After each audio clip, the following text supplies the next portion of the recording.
li nga xam ne conseil constitutionnel la génnee na ko démb ñëpp gis nañ ni xëy nañ réew mi nekk ci jàmm c'est-à-dire que avant pendant l'étude bi nga xamante ni conseil constitutionnel mi ngi doon càmbar mbir ma ginnaaw bi opposition bi defee recours le 1er juin ba démb le 17 juin réew maa ngi ci jàmm pourquoi parce que dañ ne dëkku yoon la lu ne yoon a koy régler après la décision du conseil constitutionnel mu wax la nga xam ne mooy droit tey sénégalais yëpp xëy na liggéey nekk seen jàmm coow jibul bal tàkkul li ma bëggoon expliquer foofu mooy pourtant il y avait des gens qui avaient concocté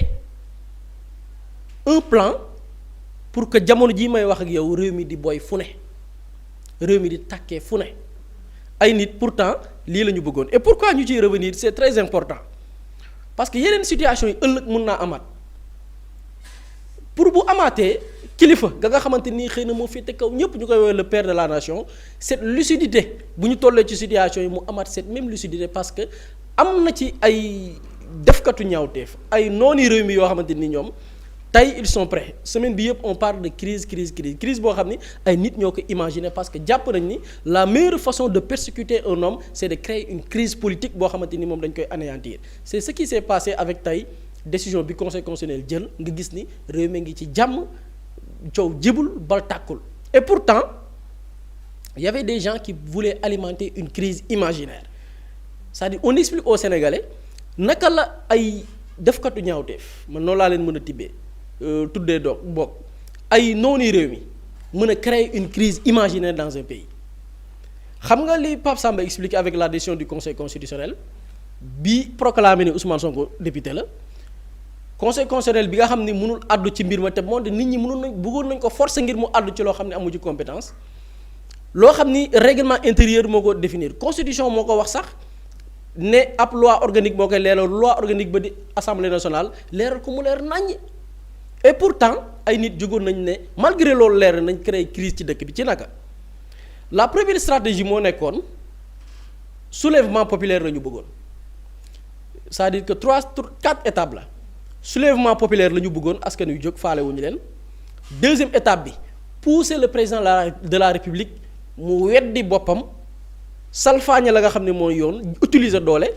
beneen bi itam ñuy woote la nga xamante ni mooy persécution maanaam jàpp ay nit utiliser les mêmes pratiques yi fi amoon ay jamono ci ginnaaw di dugaloon ñu ci crise yu jékki dayo ci yii la opposition mise bi ci njëkk mooy soulèvement populaire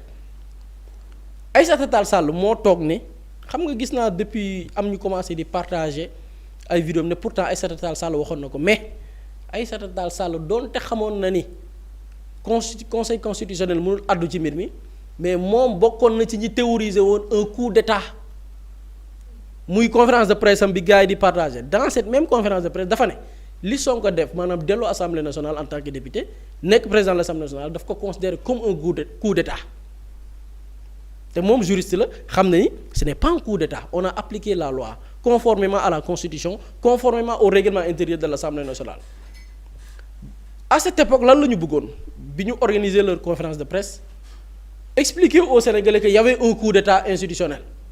le peuple se lève extrait Aïssata Tall Sall bi nit ñi di partager jàpp ni xëy na peut-être moom il est paré de droit mais elle appelait à ce que le peuple se lève pour faire face nañ ko teelu dellusiwaat ci plateau bi. Si nous laissons la situation telle qu'elle, ça veut dire que vous là dehors, sans être élu ou après avoir été élu et après avoir perdu totalement votre mandat, vous pouvez revenir et prétendre à être président de l'Assemblée nationale. Au nom de quoi devrions-nous accepter cela? On ne l'acceptera pas.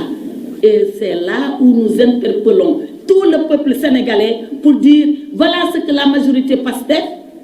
dans la précipitation et dans l'urgence. Parce que, vous savez, quand nous sommes arrivés en réunion de bureau, j'ai demandé pourquoi l'urgence. ñoo ko teelandoo Aïssata Tall Sall ne dafay interpeller askanu Sénégal ci lan nee na ab nit jógee na fële sans être élu te bi muy wax lii Aïssata Tall Sall en tant que juriste xam na précisément que conseil constitutionnel dans son article 2 dans sa décision du 27 novembre 2024 moo ne sont déclarés définitivement élus à l'Assemblée nationale Ousmane Sonko Aïssata Tall Sall en tant que juriste pourtant xam na ko mais elle a manipulé pour dire aux Sénégalais jóg leen nag ndax ña ngay salfaañe constitution bi donc lii c'était une stratégie bi gars yi tegoon désinformer yoon wax lii nga jël la yoon wax taxañ sànni fële manipuler l'opinion à travers une conférence de presse bu mag peuple bi jóg lii la ñu opposition bi bëggaloon loolu échoué cet appel kenn faalewu ko parce que sénégalais yeewu nañ mat nañ ñu ne nañ activé waat beneen levier muy le président de la république yow jógal dans la démarche da ngay sentir benn genre fumisterie que le président de la république yow Bassirou Diomaye Faye boo nangoo lii nag yow comme que peuple bi bañ na yow boo ko nangoo ñii sa kaw lañ jëm dans la même sortie de Aïssata Tall Sall elle fait appel au président de la république jël ay responsabilités am sinon bu ñu taxawalee assemblée ba dafay ñëw daal ci kawam nañ ko teelu dellu si waat ci plateau bi loolu moo nekkoon la deuxième stratégie. Nous ne pouvons pas faire de nous. Mais alors, quelle est la solution? Et c'est là où le peuple sénégalais est interpellé.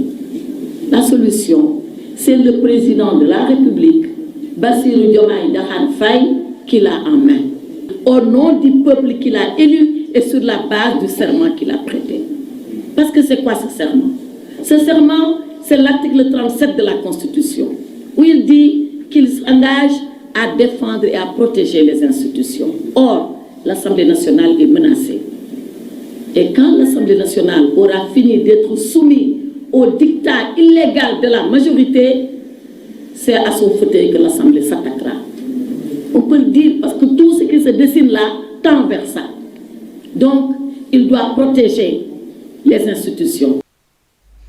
C'est à son fauteuil que l'Assemblée s'attaquera maanaam 16 bi nga xam ne moom la président toog assemblée bii Sonko teg bis bu ñu ko installé ba pare ci moom lañ jëm attaqué fauteuil là c'était un appel bu ñu doon lancer le président de la République pour que mu faire face utiliser la nga xam ne jàpp nañ ni yoon may na ko te yoon sax mayu ko pour mu arrêter la nga xam ne moo doon xew assemblée nationale ci loo xam ne ñoom bañ koy wax xamoon nañ la mënoon jur ci dëkk bi. Même si dans ses propos dafa ne le président la mu mën mooy demander un avis au conseil constitutionnel pousser le président à se dédire parce que le président de la république il faut rappeler Bassirou Diomaye Faye ci benn interview moo expliqué que ni Ousmane Sonko bés bu demee ba moom président bi amatul ci moom confiance dox kóolu gam ko kóolute ga mu amoon ci moom amatul nekkatu fa mu delloo assemblée mën naa delloo assemblée c'est-à-dire lii président de la république moo ko te kàddu président man du sama kàddu moo gën a diis. Pousser waat le président de la république mu jël une décision wala boog dem sàkku un avis pour arrêter la nga xam ne moo doon xew assemblée nationale moo doon pousser le président mu weddi boppam ku xam Sénégal xam ni wax weddi jur na fi fitna de événement yu 2011 avec plus de une dizaine de morts waxeet moo ngi indi maa waxoon waxeet Macky Sall lu ci bari ci fi amoon ci ay émeute modification constitution et tout waxeet moo koy indi bu ngeen ma falee. mandat juróomi at laay def ñu fal la nga dem ne da ngay demander avis bëgg a demander avis ba pare nga jëlee jugee ca juróomee dem ca juróom-ñaar woote référendum ne référendum ba nag mooy tëj coowal deuxième mandat jeex na ci Sénégal juróom-ñaari at laay def deuxième mandat juróomi at 2 mandats la constitution wax muy juróom-ñaar ak juróoma ci am médecin 2 la président ba dem ba ci digg ba weddi ci génnaat ci ba mu set wecc naan xamaguma lii bokk na ci li indi fitna ci réew mi c'est-à-dire que biñ doon pousser le président. Pour que mu dem wuti un avis c'était pour pousser le président à se dédire te waxeet jural nañu fii Sénégal ay jéyee ñaari yoon lii opposition bi daf ci activé woon mu amaat une troisième stratégie muy président bi comme que peuple bi woo nañ leen bañ na président laaj nañ ko ne ko demal def avis selon la communication de la président deful avis ñu ne nag waa président léegi jëlal utiliser doole. et boobu kañ lañ yebal wala kan moo génn Doudou Wade lan la théoriser woon nañ ko dellu si waat ci plateau bi. Mais Ousmane Sonko ne peut pas revenir à l'Assemblée. Il y sera demain. Qu'est-ce que le président de la République va faire? C'est des questions. Les constitutionnels, ça là, je ne sais pas. Mais les dispositions de l'article 52 ne sont pas encore rassemblées. Elles sont cumulatives. Qu'est-ce que le président va faire? Est-ce qu'il va faire comme Mamadou Dia? Envoyer les gendarmes dans l'hémicycle, les prendre, les amener en prison. Est-ce que le président va répondre comme Senghor? Ces deux personnes, 2 Sérères, 2 Noirceurs qui habitent la même région. Est-ce que le président ne prendra pas les dispositions avec l'armée pour prendre les députés, les emprisonner et prendre des ministres qui étaient dans le gouvernement de Noumédia et les amener à Kédougou. Nous allons vers des confrontations sérieuses et des dangers. Ça, c'est ma conviction. Nous allons vers des confrontations sérieuses et des dangers. Ça, c'est ma conviction. Nous allons vers des confrontations sérieuses et des dangers. Ça, c'est ma conviction. ñoo ko teelandoo muy Doudou Wade lan la nekk di théoriser il faut que Sénégalais yi déglu bu baax le discours dangereux de Doudou Wade paa bi naka la bëggoon ñun dugal ñu ci fitna goo xamante ni kenn du xam naka lañ ciy génnee Doudou Wade dafa faire référence ci Senghor et il a fait vraiment benn manipulation bu dangereuse en faisant référence à l'ethnie mbiru xeet ne Diomaye mën na def comme Senghor la defoon on est en 1962 Mamadou Dia moo nekkoon pouvoir bi sax dañ ko xaajoon ñaar Mamadou Dia moo yoroon les questions intérieures moo doon gérer wàllu économie Senghor tout ce qui est diplomatie booy xool la gënoon concentré wu. ñu dem ba ci digg ba Mamadou Dia amoon un projet comme tey li xew dans la même configuration on veut bâtir une économie endogène boo xam ne ñun suñu économie la pas l'économie bi nga xam ne l'ancien colonialiste moo ñu koy imposer. ñu ngi ci 1962 Senghor bëgg a def une motion de censure contre Mamadou Dia opposé wu ci et pourtant Mamadou Dia wax naa ko moo yoroon les questions intérieures moo yoroon économie Senghor violé li nga xam ne mooy la constitution sàkku ci armée ñu dem jàpp Mamadou Dia dénk Doudou Wade mu ne est-ce que Diomaye va faire comme Senghor jàpp Mamadou Dia dañu ko jàpp yóbbu ko Kédougou tëj ko tëjaala yenn ci ay ministres yu ci mel ni ñoom Valdiodio Ndiaye crise boobu noonu lii la Doudou Wade doon proposé mooy biñ ne suba la Ousmane Sonko di dem assemblée nationale ñu intégré ko en tant que député mu nekk président de l'Assemblée nationale Doudou Wade lii la doon xelal président Diomaye tout en sachant que lii bu ko président defoon est-ce que ñun dinañ toog fii di tal émission pour un parti le parti le plus populaire parti bi nga xam ne moo am majorité la ëpp ci askan wi ànd ak moom nga ne le président de la République na violer la constitution bu violer la constitution réquisitionner armée ñu dem jàpp nit ki tëj ko ci kaso bi yóbbu ko Kédougou jàpp ay ministres am ñoom ñëpp ñi bañoon dugg ci gouvernement bi yëpp jàpp leen tëjaale leen lii ay mag ñoo xam ne waxuma bàyyi de mat nañu maam lii lañ bëggoon théoriser ci dëkk bi bu leen Diomaye toppoon ba tey réew baa ngi ci jàppal bàyyi lii la ñu bëggaloon c'est-à-dire que il faut que sénégalais yi comprendre yan xeetu classe politique la ñu am ak fan lañ bëgg a yóbbu réew mi lii c'était une stratégie yàlla dimbali ñu suturaal ñu ba président itam topp leen ci ñaawteef yii ñu bëggoon ci dëkk bi nee naa tey démb conseil constitutionnel wax na li droit wax coow jibul bal tàkkul te pourtant ñoom bi ñuy wax li xamoon nañu lii la texte wax lii la constitution wax lii la règlement intérieur mais ñoo ko tey ci seen tayeef ñoom pour dugaloon réew mi ci guuta gii nga xam ne moom la dunoon en 1962 bi ñu paree ci loolu beneen mag et man li ma métti ñiy wax gis nga ñi ma fi diviser ñëpp ay mag lañ ay suñuy maam lañ matuñu sax waajur mën nañ jur suñuy waajur ñun beneen mag Abdou Aziz Diop xam nga Aïssata Tall Sall dafa interpréter li yoon wax Doudou Wade moom it interpréter li yoon wax Abdou Aziz Diop ne nag nañu jël loi ak texte ak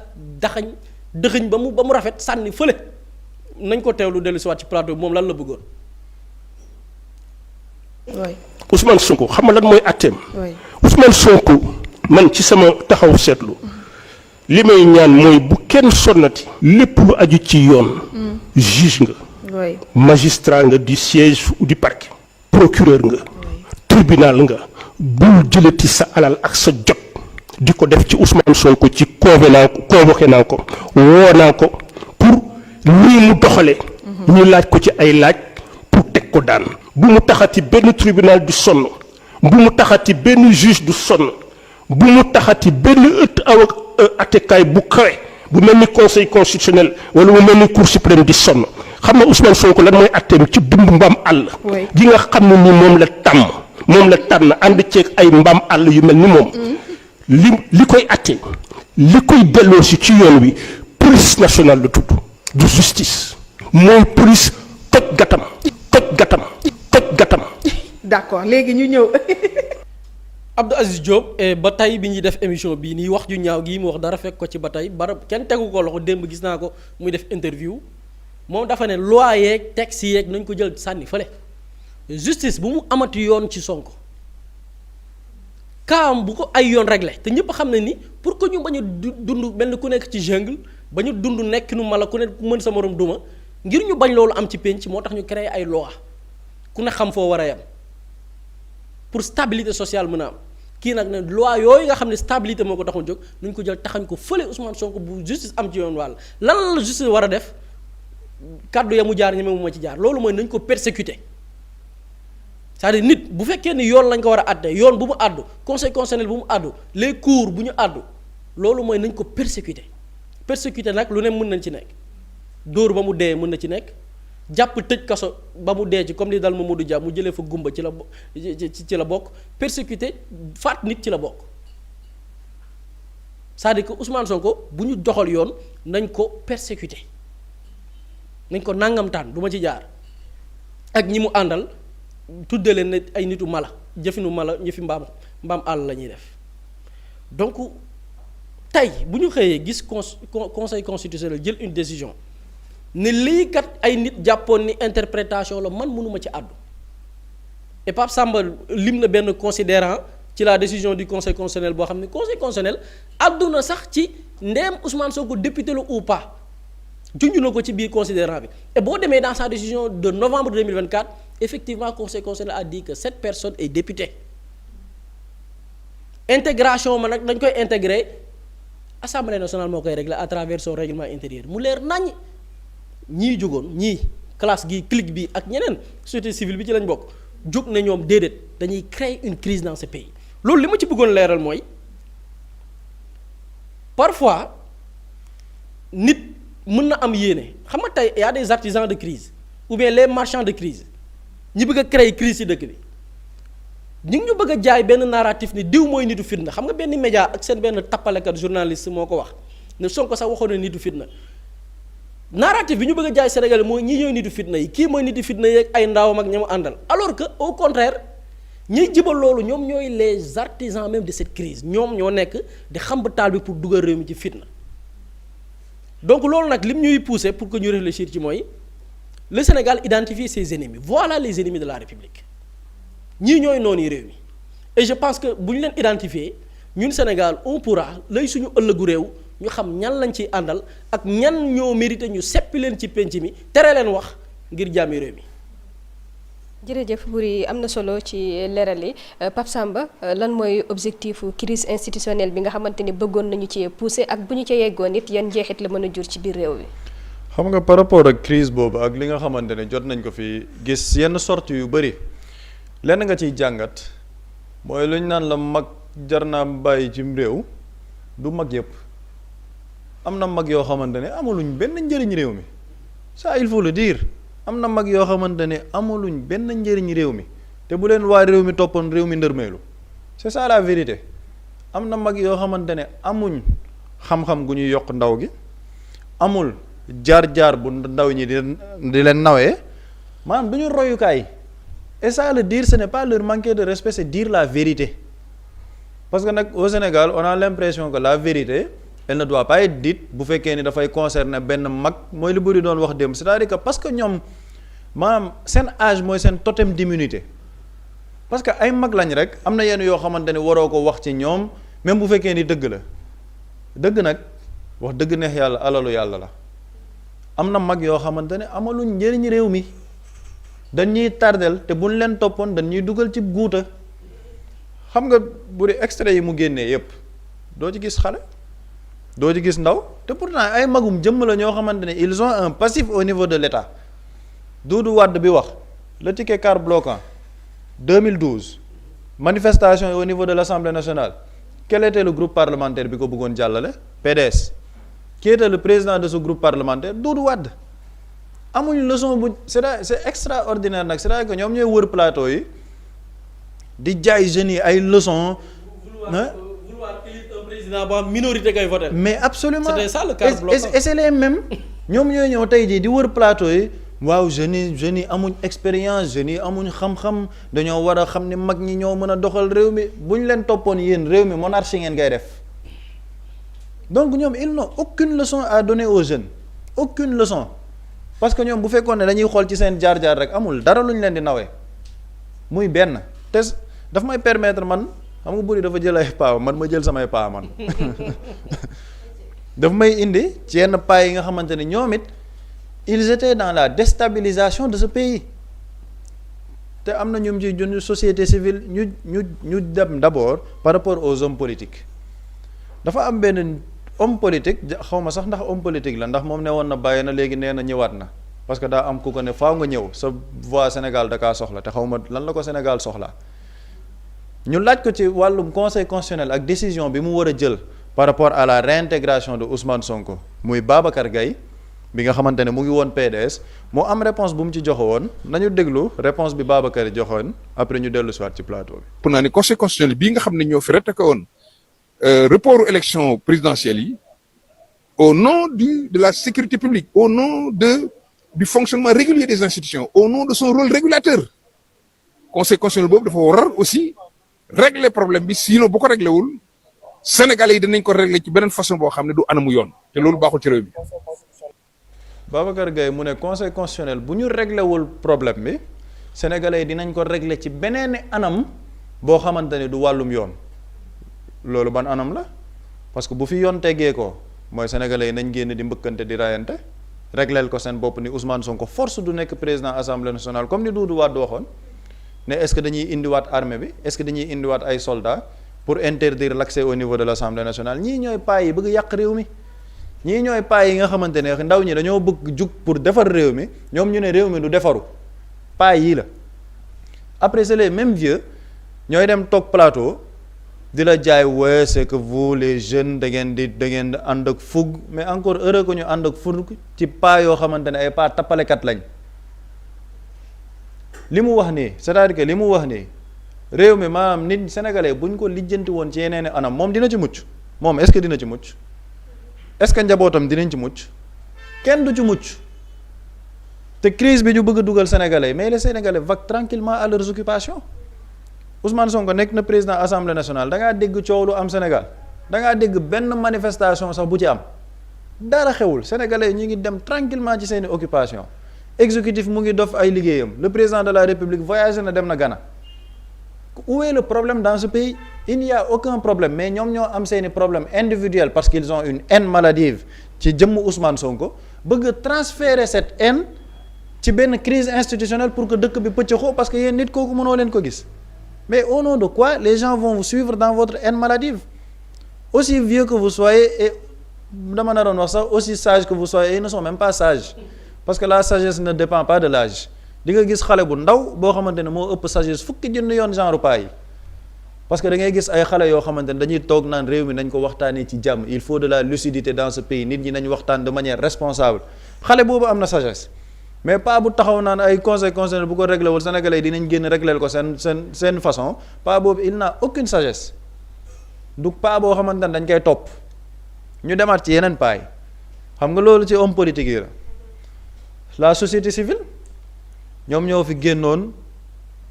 tër Ousmane Sonko ñëw na ñu bëgg wax crise institutionnelle en plus lii xew na lële xew na ba ñu falee Ousmane Sonko président de l'Assemblée nationale les mêmes pas là ñoom ñooy génnaat naan waaw en plus procédure bi c'est taché d'irrégularité mbir mi ni mu demee du yoon nangam sangam le doyen Alioune Tine dem interview France 24 à l'international ñu laaj ko ci réintégration Ousmane Sonko au niveau de l'Assemblée nationale ñu dem teewlu kàddu yi nga xamante ne Alioune Tine jibaloon na ko fa ñu delluwaat ci plateau bi. Après le limogeage, il y a eu ce que je peux appeler la riposte. Dans la précipitation, on a quand même nommé Sonko à la présidence de l'Assemblée nationale en quand même violant certaines procédures, ce qui a fait beaucoup polémique. On peut se réjouir que le président de la République, en dépit de cela, est resté zen. Sinon, on allait vivre quand même les tensions qu'on avait connues en 1963. Donc nous sommes dans une configuration comme vous. ñoo ko dégluwaat Alioune Tine déjà mu ne dañoo installé Ousmane Sonko président de l'Assemblée nationale en violant les procédures ba tey du la citer benn procédure bu ñu violé c'est que ba tey jii ba sànq doyen Alioune Tine du ne la procédure bii la ñu violé te man interpellé woon naa ko Twitter ne ko ban procédure la ñu violé mu bloqué ma man daf maa bloqué ba tey jii du la wax ban procédure la ñu violé du la ko wax après mu tourné ne dañuy saluer le président de la République qui est resté zen maanaam président moom bu ko neexoon comme li Aïssata Tall Sall doon wax mënoon nañ convoquer l'article 52 réew mi jaxase te mu ne loolu bu amoon dañuy dellu dund li ñu dundoon en 1963 mooy les émeutes yi amoon en 1963 donc le doyen Alioune Tine moom jàpp na ne li xew c'est parce que président de la République moom moo zen rek bañ a topp waa assemblée yi nga xamante ne ils ont fait des procédures irrégulières mais président daal moom moo am mat ma ne doyen Alioune Tine bu dee da nga bëgg ñu dénk la au conseil du dialogue social bi Mamadou Lamine Dianté doon diriger il faut le dire plus clairement comme ça ñun sax man dinaa ko defal pétition ne mais Diomaye ngir yàlla falal Alioune Tine dara nit ñi noppalu parce que les gens sont fatigués voilà le genre de personnes yi nga xamante ni ñoom ñooy ñëw c'est que boo waxee ci ñoom ñu naan la non yéen jeunes yi vous n'avez pas du respect pour les vieux là parce que effectivement man boo ma déggee may wax gars yi dinañ jàpp ni peut-être je ne respecte pas leur attitude te effectivement sax ils ont raison li ñu jàpp loolu la man je ne respecte pas leur postulat je ne respecte pas leur attitude parce que ak jaar-jaar yi ñu am ak mais le doyen Alioune Tine y a des images de 2012 manifestation yi amoon Assemblée nationale en 2012 gars yi di ko malmené muy tiré ko di daanu photo yaa ngi fi mais les gens respectent cette trajectoire là mais mënuñ ñëw nag quand même en 2026 une procédure boo xam ne amul benn irrégularité nga dem France 24 naan gars yi ils ont violé les procédures ñëw naan il y avait am na benn vidéo sax benn extrait bu mu ne il y avait même de l'émotion des manifestations ma ne ko émotion ban émotion ah xanaa émotion mooy ñi kontaan doon woy biir assemblée nationale bu dee manifestation na ma génneel fenn fu manifestation am dans ce pays là ba un jour bi ñuy installé assemblée nationale ñun li tax ñuy wax ci ñoom lenn la mooy ñun dañoo bëgg ay pas yoo xamante ne dañoo yàgg tenir en otage les sénégalais dans l'espace public ñu bañ a nekkati di wéy ci li ñu nekkoon il faut qu'on sorte de ce dictat là des personnes âgées yi nga xamante ni ñoom ñooy ñëw vraiment di ñu bëgg a gëmloo ni ñoom ñoo yore la clé de la réussite de ce pays ñoom ñoo yore expérience bi les jeunes da ngeen a tàng deret trop mais da ngeen a war a déglu mag ñu baax ñi ñu ngi leen di déglu de il y a des vieux qu'on respecte dans ce pays parce que ce sont des vieux aussi qui sont respectables boo bëggee ñu respecter la il faut que tu sois respectable dafa am benn domaine boo xamante ni foofu lañ ci war a dugg ñun kenn yarewuñu ci ay ñàkk respect wala dara yàlla xam na ne bu ñu génnee ci mbedd bi du ñu sax siggi xool nit waaye nag paa tappalekat la tudd paa tappalekat la tuddul neneen on respecte ñoom seen âge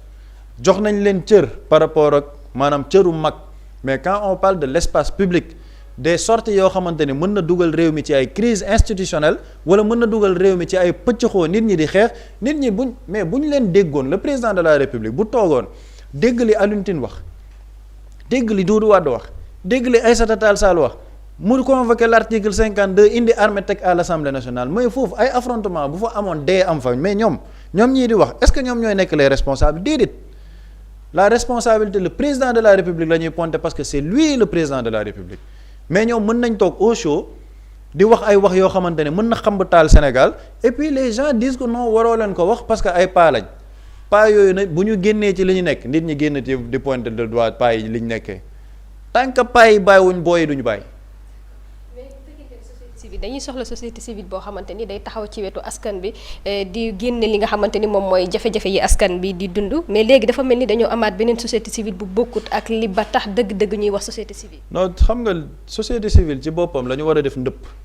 c'est-à-dire que la réalité dans ce pays mooy il faut qu'on revoie le fonctionnement de la société civile parce que man mënuma comprendre société démb maa ngi koy junj mu Ndiaye Cissé qui va à Paris pour dire que Madiambal Diagne dañ ko bàyyi mu ñibbisi. c'est vrai Madiambal Diagne dañ ko bàyyi mu ñibbisi société civile boo xam ne pendant 2 ans Farba Ngom boo leen ci jugul dina dee ci kaso bi état bi lépp lu ci dal crime contre l'humanité man Babacar Ba forum du justiciable dinaa dem saisir ji ONU parce que li ñuy def nii c'est un traitement dégradant Farba Ngom génn di naan ataayam di def tournéem ñoom ñëpp amul kenn ku ci génnaat naan son état de santé amul ay nit dañuy génn saaga ay nit nga gis leen ñu ne non liberté d'opinion parce que ñii da nga leen a war a bàyyi te pourtant bu ñu jàppee benn Azoura Fall ñu ne il faut qu'on discipline l'espace public parce que lii du yoon. Voilà le type de société civile qu'on a. Une partie de la société civile boo xamante ne ce sont des défenseurs des brigands de la République parce que la réalité mooy ñoo bokk clique ñoo bokk ay intérêt Samba Tall Sarr keroog le doyen di ko saluer au passage li mu doon wax le consortium d'intérêt ñoom ñooy le consortium d'intérêt intérêt réew mi ñoru leen doyen Alioune Tine fii la toog ne gars yi nañ ko jox ay moyens mu liggéey yan moyens nañ ma jox xaalis ban xaalis lañ lay jox si tu veux de l'argent va chercher de l'argent mais quand même yow tu as ton organisation tu dois chercher yow lan mooy sa source de revenu pourquoi c'est à l'État de te donner les moyens de ton fonctionnement lu ñu lay jox état lan moo tax mu koy jox état bu ko joxee dem joxi ko ay GIE dem. Mously Immo Sénégal moo leen di indil saafara ci jafe-jafe bu ngeen am ci wàllum immobilier yow mi bëgg a jënd kër yow mi bëgg a tabax wala nga jaay sa terrain jokkool ak waa Mously Immo ku am sa kër bëgg ku la ko terrassel wala nga am sa tool bëgg ku la ko lotisel defal la ko ay terrain Mously Immo Sénégal daf leen koy jàppandal gunge leen ci anam gu mucc ayib ku am sa kër itam te nekkuloo ci biir réew mi bëgg ku la ko toppatool gérer la ko Mously Immo moo ci gën a gaaw gën ci wóor ku bëgg réfectionner tabax wala nga defar plan architecte mën nga jokkoo itam ak waa Mously Immo Sénégal mën ngeen leen a woo ci 77 887 25 13 77 887 25 13 Mously Immo indi saafara ngir jëndum kër tabax jaayum terrain terrasse yi ay tool wala lotissé ko defal leen ko ay terrain loolee lépp Mously Immo moo ci gën a gaaw man ngeen itam abonné ci seen chaîne YouTube Mously Immo Sénégal ngir am yeneeni xabaar yu gën a dëggu wala itam wàllum conseil ci wàllum immobilier fii ci biir réewum Sénégal